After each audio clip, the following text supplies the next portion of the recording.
10 years ago, people were still calling cabs. Your house wasn't a hotel, and self-driving cars, mostly wishful thinking.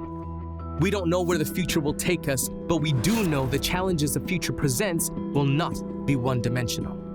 So we are rethinking everything.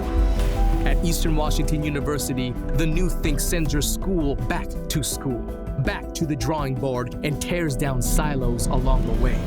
At Eastern, we don't wait for the world to change. We stay out front. We get up early, red up the turf, and run up the score.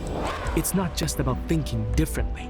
It's about learning for the way things are now and the way the world's going to look another decade from now.